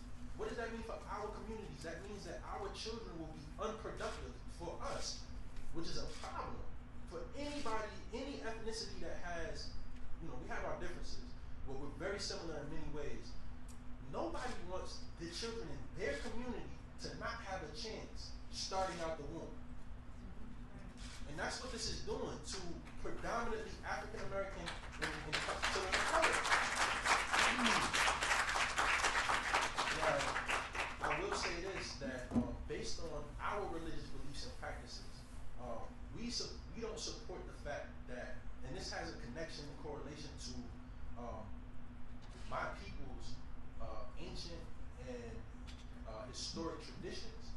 So we as Moorish Americans do not support the idea of a color code caste system, meaning that Europeans are white and Asiatics are black. Because if you take a look in this room and you spot something that's white and you spot something that's black, you'll obviously see that it doesn't reflect you if you're considered or classified white, and blackness does not reflect me as an identity. So our people being labeled African American is very disadvantaging to them politically. And so because they don't have a true nationality, it means that they don't have a political standing, which means that they are completely as subject to the whims of the state as in relation to other peoples that do have a political standing. This is a very big problem in our community. This is part of our mission to correct this problem, because it's primarily because of this reason that our people don't have, our communities, black and brown communities, don't have the political power that we need to protect ourselves from things like this. And I'll get into situations where vaccinations have been used and targeted at black and brown communities to take them out. The syphilis Tuskegee experiment is one example. So, me sitting up here speaking about this, I hope it's not foreign to anybody or it's making anybody uncomfortable, because it's just the truth. It is what it is. And it's not to take away from other communities and other people and how vaccines and immunizations affect them. But there's specific targeted information in regards to quote-unquote black and brown communities when it comes to this issue that supersede other communities and the effects that vaccinations have on them. That's just a fact. That's not my opinion. Mr. William Thompson also stated that all the authors and I met and decided sometime between August and September 2002 not to report any of the race effects for the paper. So from this time up until now, it's 2020. So we took about 15, almost 20 years that they did not report this data that could have saved how many black and brown children annually since this time, when they had the information. And we're expected to just, go along and get along with this thing. The remaining 4 co-authors all met and brought a big garbage can into the meeting room and reviewed and went through all the hard copy documents that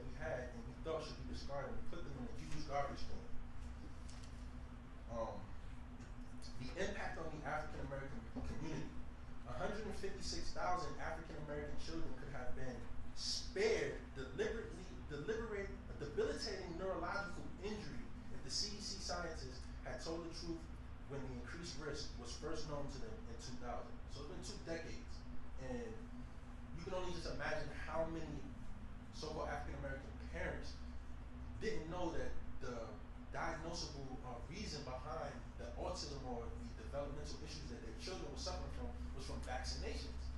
So, and you know, there's information out there where these, you know, courts have awarded families, you know, financial compensation for their injuries. 156,000 children.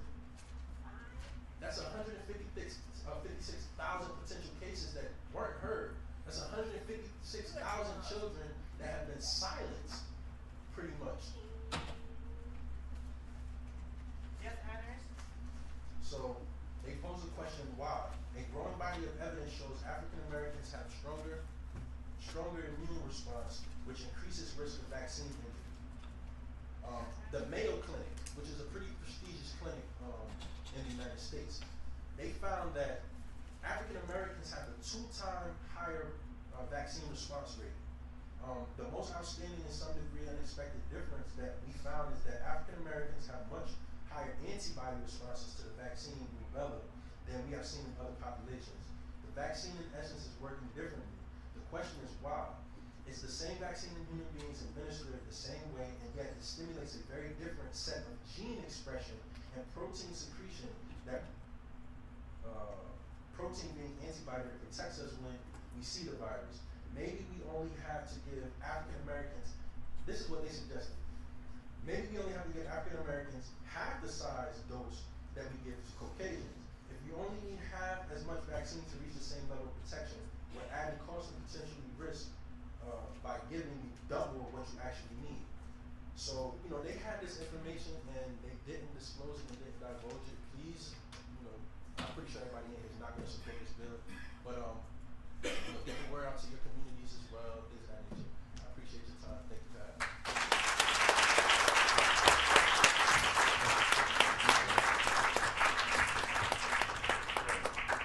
Thank you, Mr. Bay. So our next speaker is someone who has become a good friend to the Connecticut Freedom Alliance, Dr. Aaron Lewis. He is also a pastor, so we call him Pastor Lewis as well. We first met him when he joined us for our Black Lives Interrupted event in December. Some of you may have been here for that. It was in this building on December 3rd. It was a wonderful event. Dr. Lewis is a powerful speaker. He's a native of Hartford, and he's traveled to 61 countries around the globe. He's consulted governments and developing nations on healthcare and education reform.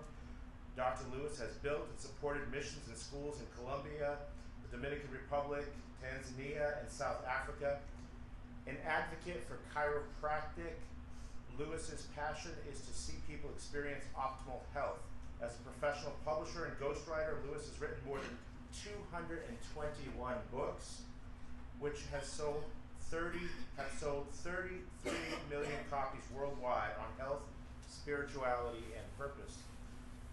Dr. Lewis has served as an ordained cleric for nearly 3 decades and is an expert in canon and sovereign law. He has studied at Central Connecticut State University, Pace University, Stanford, Oxford, and Lee Universities, respectively. Dr. Lewis was a 2019 mayoral candidate for the city of Hartford. We hope you'll run again. This time maybe for state representative or senator. Yes. Who's going to vote for Dr. Lewis? All right, I just kicked off your campaign there. And he's the founder of the Scribes Institute, a dedicated literacy, STEM, and foreign language institute in the city of Hartford, serving children grades 2nd through 8th. So let's give a warm welcome to Dr. Aaron Lewis.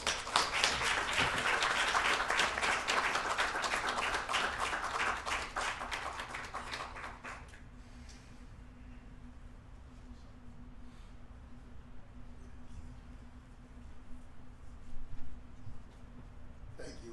In my clerical approach, I greet all of you in the name of the Lord Jesus Christ, and I honor all of the clerics that are here from every discipline: the rabbis, the priests, elders, the imams, and all of God's people. I greet you with the love of the Lord, and so I'm very excited about being here today. And I'll probably come from a bit of a different angle than those that spoke prior to me on this afternoon. But I just want you to hear, as a basis for my talk this afternoon, just some of the words of Jesus when he spoke to his disciples concerning to something that we're dealing with right now. And he said these words. He said that, who have ears to hear, let him hear. And then there was a connection to that same teaching and saying when he was speaking to the churches. And he was speaking concerning the deeds of the Nicolaitans, which he hated their works. And he said, he that hath an ear, let him hear what the Spirit saith unto the churches. To him that overcometh will I give to eat of the tree of life, which is in the midst of the paradise of God. And the reason why I started with that scripture is because one of my lifelong studies, and I'll always continue to master the topic, is of church sovereignty and sovereign law. In the Roman Catholic Church, it's referred to as canon law, as well as in the Eastern tradition. Something that we don't talk very much about in the West, particularly here in the United States, that's of great interest even right now, because there are so many people that are beginning faith. They're, as some would say, they're babies in the faith. They're starting faith. They're starting their relationship with faith, regardless of their tradition. And it's so interesting to me that in the past couple of years, that state government has now become the measurement of a person's faith in God, which is very problematic for me, and I'm going to tell you why. So, as a cleric, right, I have 7 earned degrees, and so some people think that makes me very smart. I think it makes me very in debt, because I have $257,000 in student loans. I'm very in debt. I don't know how smart that is. But even with my applied education and my ordination, I have certain responsibilities and I have certain authorities. So, for example, in our tradition, and I loved hearing about the Roman Catholic tradition, I loved hearing about my brothers who are Moors. I was a very dear friend of Mr. Weaverby. I don't know if y'all remember him. Do you all remember him? Yes, sir. God rest his soul. What a wonderful man. And so I loved hearing about the traditions of faith, and I respect people's faith as I do want people to respect my faith. But one of the things is that when we even entertain the conversation with the state to validate our faith, it is, for our belief, completely unscriptural, because we don't owe secular government any explanation on how we relate to God. So in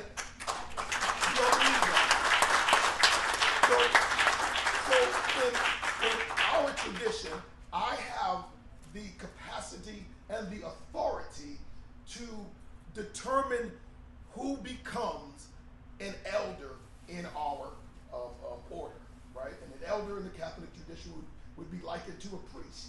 And so I have that authority because as a pastor, and I've led congregations literally all over the world, I get to take the time to spend with you to determine your development and to see if you are ready to be ordained into the priesthood. I've spent time with you years. We've read together, we've fellowshiped together, we have eaten together. So I have that right to make that determination if I believe you're ready or not, because I'm essentially the one, and with my bishop and archbishop, to lay hands on you, to ordain you, and to set you forth into ministry. So I have to be very concerned about who I do that for and who I recommend. However, something I don't have the capacity to do with the degrees, with the ordination, I cannot, nor can any man, make an authoritative determination on what your relationship is with God. I can't do that. I can't do that. Some people do that, but they're in error because your relationship with God is very, very personal, and it's something that I can't touch, I can't necessarily see, right? I can't see it. There are some people that act very religious and they're devils, right? So that which we see is not always that which is. And so I can't make that determination because I don't have the authority to do so. Now, I'm a cleric for more than 3 decades. There are clerics that are here that have been in the clergy for years. They can't make that determination. Then if we can't do it, and we all are trained at what we do, how then does state government or federal government have any access over your lives with regards to making you prove to them how you live out your faith? Something's very scary about that. It's really scary because I've heard state representatives say things like this. Well, we're going to revoke religious exemption because we believe that these people are just faking it and they're not really, living the Christian life. There again, think about what I'm saying. That is not theirs to determine. You understand? If you don't come to church, if you don't make your contributions, it's for your pastor, your priest, right, the archbishop, and God Almighty to talk to you about it. Not the state representative, not the governor. And so when they believe that that's their position to do so, we call that in ecclesiastical circles, we call it illegitimate authority. They have no authority over you as a sovereign citizen. They have no authority at all over the church as a sovereign entity.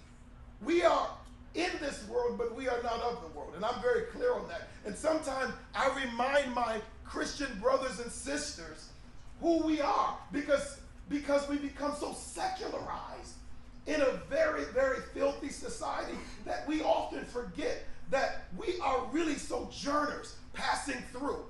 If we really believe in the ethic that we teach, we'll understand that this earth travel is just a temporary moment for us that really believe in an afterlife and really believe in an eternal reward. If we really believe that, then we understand that our kingdom is not of this world. And we belong to a different sovereign, but we are sensible enough, we are intelligent enough to understand that while we are here, we respect the law. We don't tell people to break the law unless the law is an unjust law. And so with that being said, I wanted to bring to your attention a couple of years ago in our prison administration, there was a person that was running for governor for California. I won't even bother mentioning his name because I don't give energy to people that talk crazy. And so this guy who was running for Congress in the state of California, he made a statement of which he was chastised for and said that the Holocaust is a figment of Jewish people's imagination and it never happened. Now listen to me. I took personal offense to that. You understand?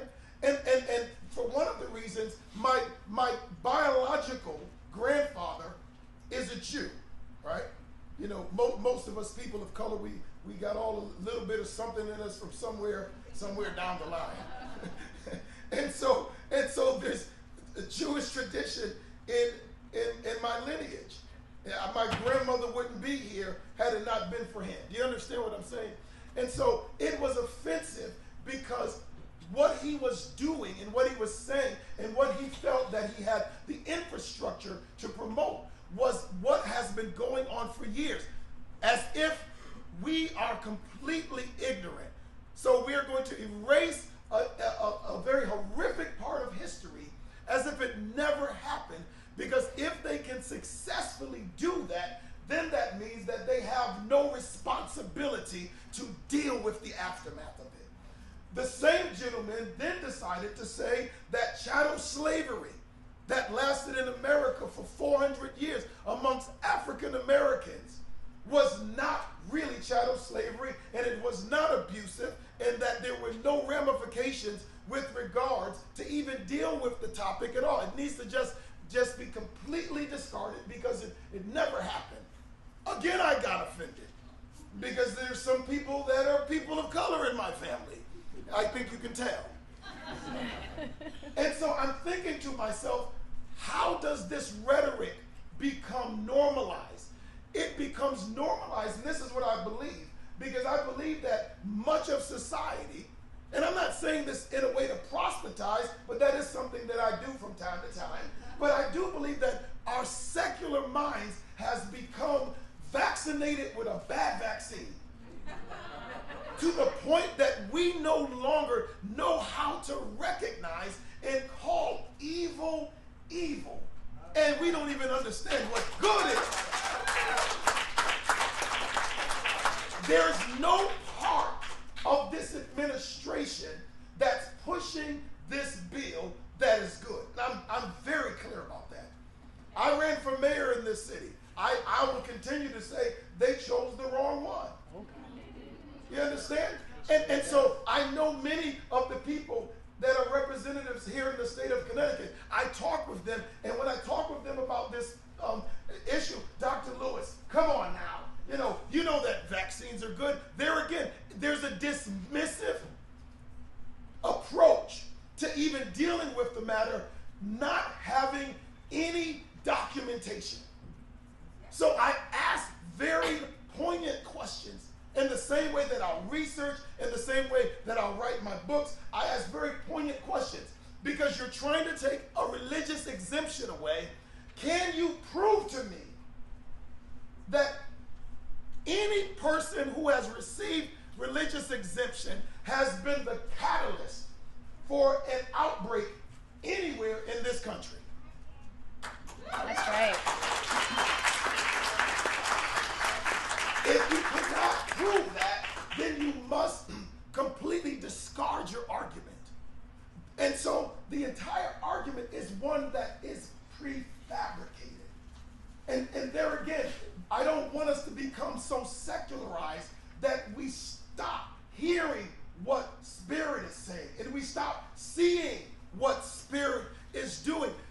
Listen, this might sound like, very much ecclesiastical jargon, but that's all right. I'm a cleric. That's what I'm supposed to do. But we wrestle not against flesh and blood, but we wrestle against spirits, spiritual wickedness, territories and high places. Listen, the whole concept of coming against our freedom makes me very much afraid. Yes, the vaccine issue is a very important issue. I have adult children. I have a grandchild. I'm very concerned about that. And because I believe in the greater good of all men, I won't do like some folks do and stop there. I care about your families, your children, your grandchildren, your progeny. I want to see your families live, and as Jesus said, have life and that more abundantly. That cannot happen if we don't collectively confront not just the administration in the United States, because if there's anything that the evil one does, when he launches an attack, he doesn't regionalize it. He launches it everywhere. That's why all over the United States right now, this matter is creeping up. Now, here's an issue, because there are people that, listen to me, listen, I'm going to help you. This is for free. I'm going to help you. Right? I might raise an offering after, but this is for free. So many people come to me and say, well, Dr. Lewis, I love the Lord. I read my Bible. I pray, right? And I just don't go to church because the church, has done some bad things. Now, I get it. I understand that's where you are spiritually in your level of maturity. Or the church has done things that really I don't agree with, right? So I understand. And so I usually, come back with them and I'll say, well, Have you ever been to a lawyer before? Of course, I've been to a lawyer. I got in a car accident, and and I need to go to a lawyer so I can get paid. Are there any lawyers out there that's ever done any bad things? Well, of course, there's lawyers that's done bad things. And, well, why did you go to them knowing that there are lawyers that are out there that's done some bad things? Well, because I went to them because they had something that I needed. And I said, well, you know what, with that same basis, I want you to start looking at the church in the same way. That there may be some folks in the church, even in the hierarchy of the church, that's done some bad things. But I don't want you to discount the church because they got some things that you need. And when you start recognizing that, then it will realign where you stand. And listen, I'm not telling you to come to my church, and I'm not telling you that you're not welcome. You are welcome. I'm not telling you not to go to the Catholic Church or any of the faiths that are represented here. What I am telling you is that although they don't have a right to question your faith or make you validate your faith from their perspective. Now listen to what I'm saying. I'm on your side. If you come to my church or don't come to my church, I'm still going to fight for you. You hear me? But I'm trying to let you understand how they think. That while on one hand, they don't have a right to make you validate yourself, however, when you can't validate yourself as far as your faith is concerned, it's strange to them. You got to understand that. It's strange to them. So if you are a practicing believer that never ever goes to church, right? You don't have to go to church for God to love you or for you to love God. It definitely, certainly says that you have a greater level of commitment because you do. The secular people that are trying to push a drug agenda, first of all, couldn't care less about your faith. They have no problem publicly attacking your faith. And I hope I'm making myself clear about this.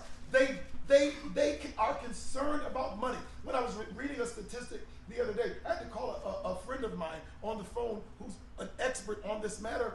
Somewhere between 93 to 94% of Americans are already vaccinated. Listen to what I'm saying to you.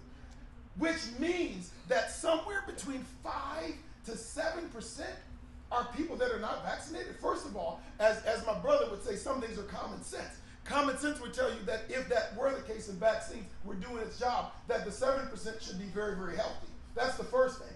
But what I thought about from the position of morality and ethics is how disgustingly greedy an industry is that will even launch a campaign to get 5% of the people. How greedy can you get? That is greed. Jesus talked against greed. All of the prophets address greed and avarice. How greedy can you be? You have 95% already. But they're saying, just like in one of my favorite movies with Gordon Gekko, Wall Street, it's not enough. Just a little bit more. But listen, they're not going to get a little bit more here because we are well informed. And so no matter what we have to do, and what we're going to have to do is continue to fight, continue to take our position. And I'm saying to all of you, I want all y'all to go to church, go somewhere on Sunday. But listen, even if you don't, when you're sitting in your home, begin to reevaluate your faith. Not for them. I'm being clear. I don't care what they say. I don't have to tell them. I don't give them one scripture. You understand? What the reason why you have to reevaluate your faith is for you to know what you believe. That's important for you. Yes. And I don't know if anybody understands what I'm saying. You need to know what you believe. It's not for them. Because the attack is now on the train called vaccination. I promise you as an oracle of God that within another year it'll be something else. In another year it'll be something else. It's always going to be something. But this is the beautiful thing about it, and I'm going to take my seat. Jesus gave me great hope. Great hope. And that's why I love him so much. Because he said that this day would come when the church would have an attack against it. But he said, and I love Jesus so much, that upon this rock I will build my church, Peter, Petra, the rock, and the gates of hell shall not prevail. I'm adding to that. And the state representatives that don't get it shall not prevail. The governor shall not prevail. The United States Congress shall not prevail. Woo! Amen. Yeah. Amen. Thank you. Right on. Thank you. For any of those of you who might have been a little sleepy after lunch, I think we took care of that. Right? They're getting the hint too. As I inch closer, I'm like the clock, the timer. They get the hint. I just want to expound on something Dr. Lewis said. And it won't take too long because I know we only have about half an hour, 35 minutes until we want to get to the Q&A. So I want to give the rabbis time to close us out on a very strong note. Both rabbis will come one by one up here. But, people who say that they don't want to be a part of the church, I'm Catholic, how can you be Catholic anymore? After all that's done and the pedophile scandal and all that. First of all, that's a lot of malarkey. Not that there hasn't been a scandal, but if you actually look at the statistics, the rates of child sexual abuse are actually just as high, if not higher, in other religions, as well as in schools with teachers and everything else. But they just focus on the Catholic Church. They just focused on the Catholic Church. The other thing I want to say, what I say to people when they say that to me is along the same lines as what you say, Dr. Lewis. I say something very similar. I say, well, then why aren't you an expatriate of the United States? Because do you really think that there haven't been presidents, congressmen, senators that haven't done immoral, illegal, evil things? Why we've got religious people here. Heck, why are you still in this country then? If you don't belong to an institution that has people in power that do evil things. It doesn't make any sense. It's like you're talking out of both sides of your mouth. So anyway, I want to bring up a very, very good friend of ours, another one who has been with us from the beginning, actually, the Connecticut Freedom Alliance very first event. And by the way, I want to recognize Curtis Koss there, too. He emceed, chaired, he was the keynote, I should say, at our Black Lives Interrupted event. We're very happy to have him here today. And Senator Logan also came in to visit with us for a little while, so I want to thank Senator Logan. Rabbi Zev Epstein is a very dear friend of ours. He was at the very first event that the Freedom Alliance, CT Freedom Alliance ever did, and that was back in October of last year, actually. Believe it or not, it hasn't been that long. Rabbi Epstein earned his Bachelor's of Talmudic Law in 1995 from Beth Madrash Gavoha. You do it, Brian? Gavoha? Good. Okay, all right. In Lakewood, New Jersey, the largest Talmudic academy and rabbinic seminary in America. He has been studying, teaching, writing, and lecturing for the Orthodox Jewish community ever since. So we want to welcome to the podium Rabbi Zev Epstein.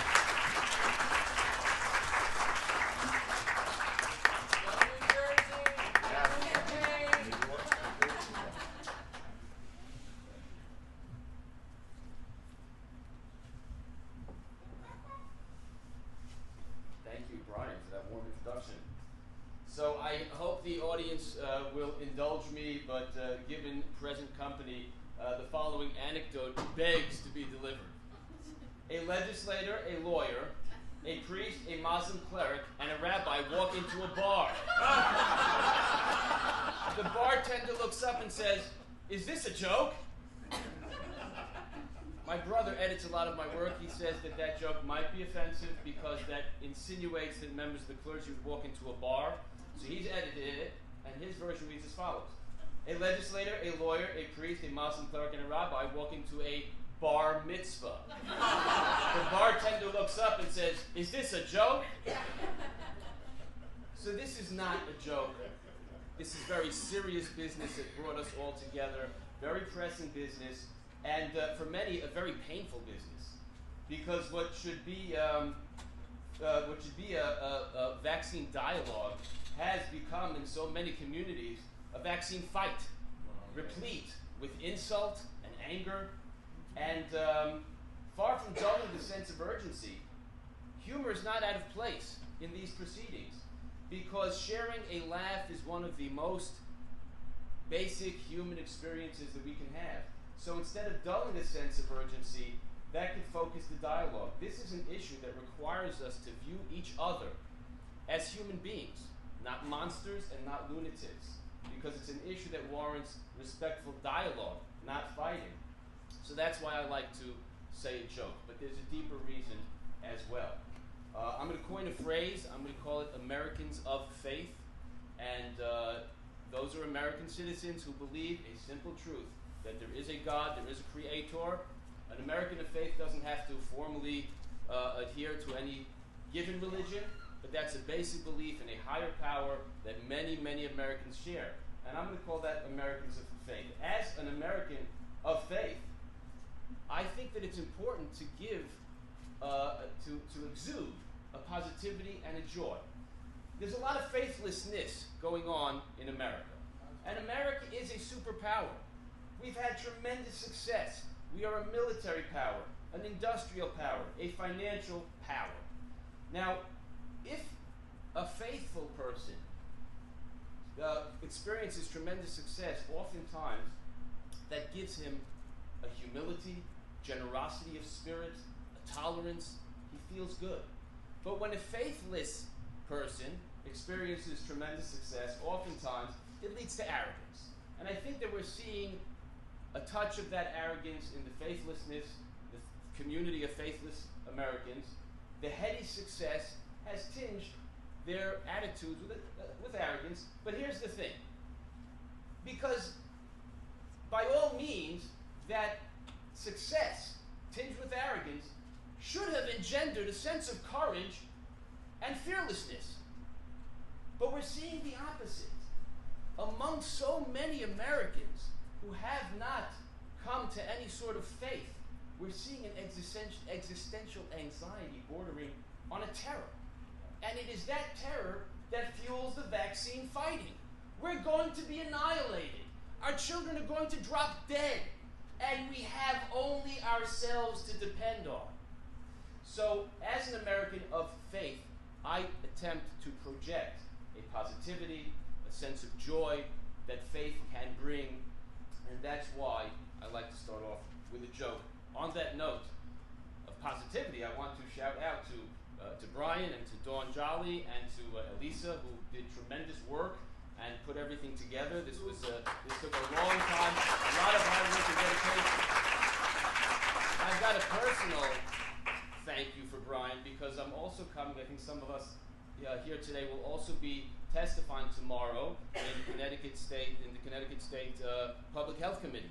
Now, when we testify tomorrow, there is going to be a 3-minute time limit on that testimony. Okay, so I believe that 3 minutes, that's all you'll get to speak, to give over the testimony. I think I speak for all the preachers and pastors and those of us who have to deliver sermons. A 3-minute time limit is a gross infringement of our religious freedom. So we're very thankful that Brian has afforded us this preemptive catharsis, this opportunity for therapy to give a full venting to our views in public, and so that we do not fall victim to what is essentially a government-mandated limitation on our freedom of expression and religion. So here's what we're up against. There's a tremendous cynicism, it's been mentioned before, that non-vaccinated parents who have filed a religious exemption have to deal with people telling them, you don't want to vaccinate because you feel it's medically unsafe. You think it causes autism. You have all sorts of wacky ideas, but you're hiding behind your religion, and that's not valid. And that's what many non-vaccinated parents are hearing. Now, the point is well taken. Admittedly, many parents that I know who looked into vaccination did so because they were concerned about the health risks, and not because they were concerned about the religious risks. In fact, many of them used to vaccinate. So what changed? Did their religion change? What's the answer to that? So let's learn a little bit of history.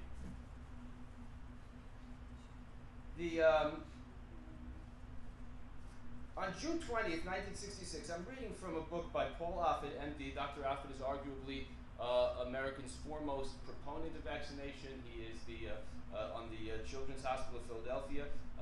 He's developed several vaccines and one of the foremost American spokesmen for vaccination. On June 20th, 1966, New York State Assemblymen voted on a bill requiring polio vaccine for school entry. There was one catch.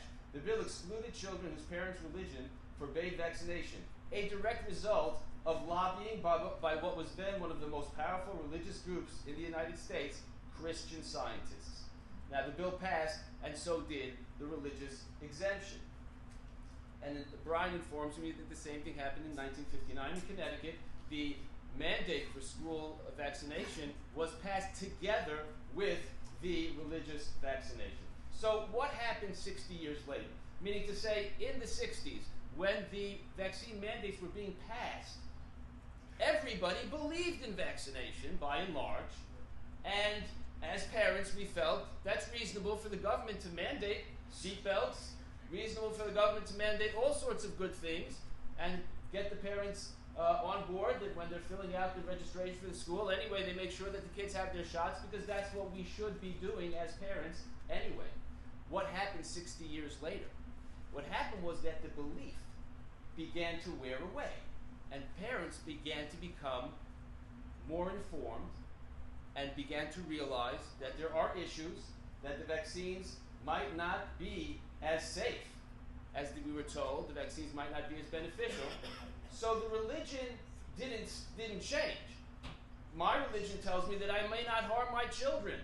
It told me that in the 1960s, and it tells me that in 2020. But my understanding, my perspective, or the perspective of non-vaccinated parents, is what is that harm? What is the harm done? That's the decision the parents have to make while the religion stays the same. Now, what happened next is very disconcerting, because non-vaccinated parents who file a religious exemption are told, be very careful how you word that exemption. Because if you write that you don't want to vaccinate because vaccination is unsafe, they will reject your petition for a religious exemption because you're basing it on the medicine and not on the religion. That's frightening, because that's not infringing on my freedom of religion. That's infringing on my freedom of thought, on my intellectual freedom. I can't write to my school that I think the vaccines are unsafe. So now, what happens is, you could say that the religious community got lucky, or you could say it was an act of providence. I prefer the latter. But there was one group way back, the Christian Scientists, who right away also probably thought that vaccines were good, but they believe that you can't have any medical intervention. They don't go to the doctor when they're sick. They don't take medicines. They said, hey, we can't have this law, and in order to put the mandate into effect, they were mollified, they were accepted, and they put that vaccine exemption into place. So now what we have is a situation where on the books, because of those Christian Scientists in the 60s, we have those religious exemptions. 60 years of development of parenting, 60 years of science, 60 years of doctors coming forward, lawyers coming forward, parents coming forward, and talking about this issue have occurred. So a lot of parents are concerned. They may have gotten to their concerns for vaccination because of their medical views, but they're staying on because of their religious views. And that's in place since the beginning of the mandate. And the reason it's religious is there are far-reaching reasons why it's religious. So once the medical view of the parents is such that they fear that they are harming the children, they now turn to their religion. But they have found much in every faith, in every religion, and even if you don't have a formal religion, there is much religious feeling that tells a parent not to vaccinate. So again, they might have gotten there because of the science, but they're staying there because of religion. And that's perfectly valid, it's perfectly legal, and as we heard, so many very practical religious problems with vaccination that are also need to be dealt with by the legislatures. But there's more. Because underlying the vaccine dialogue in many legislatures, and this was mentioned before, is a subtle form of religious dismissal. And I was present on the New York State Assembly when they did pass their bill to remove the religious exemption, and more than one legislator got up and said, religious freedom is in the Constitution. The religious exemption is on the books. You want to change the law. We need to see the proof. We need to see the science that you're saying is there. We need to see proof that there is a public health threat, a compelling state interest. And the proof was not forthcoming. And that happened in New Jersey. I am told by Mary Holland that happened in Maine. And I'm told by others that happened in California. That's been happening over and over in the legislatures. And the answer, oftentimes, and this is what I sort of saw in New York, is a blank stare and a blink and a mantra. You can't shout fire in a crowded movie theater. Freedom of expression doesn't allow you to harm others. And the other legislators were saying, but we're not shouting fire, and it's not a crowded movie theater. You've got to prove that first.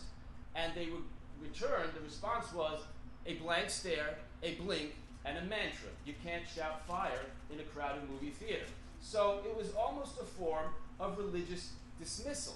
It was almost as if legislators were saying, your religious beliefs are romantic, they're sentimental, they're nice, and we respect them in the house of worship, wherever you want to perform your rituals. But we're talking science here. We're in the legislature, and we can't deal with sentimentality. We don't have to talk to that, because we're talking science. But is this dismissiveness of religion really scientific? So let's learn some science. It's a long lesson, but I've condensed it. Cosmologists are, the consensus, I believe, of cosmologists, and I've only done minimal research on this, do believe that the universe had a beginning. There apparently was some suggestion that the universe always was here, but it sounds like many of the scientists, or the consensus of the cosmologists, believe there was a definite beginning. And what happened in the beginning of the universe, the energy and the light and the sound that was there, has been recorded. They can record it. Scientists have a Planck telescope. There's various means that they can record the light and the sound and the energy and the movement, and they can know, scientists know how it happened and how it developed, and they have an explanation starting from approximately a fraction of a nanosecond after the beginning. And they've been pushing it back. They got back to that fraction of a nanosecond. But the question is, what preceded that nanosecond?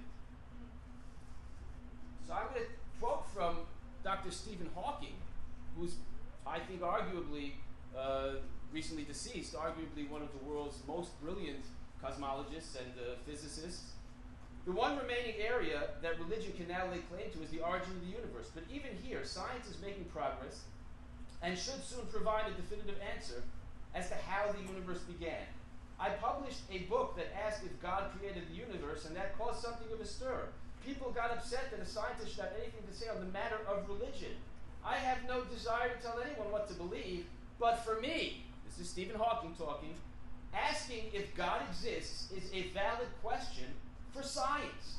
After all, it's hard to think of a more important or fundamental mystery than what or who created and controls the universe.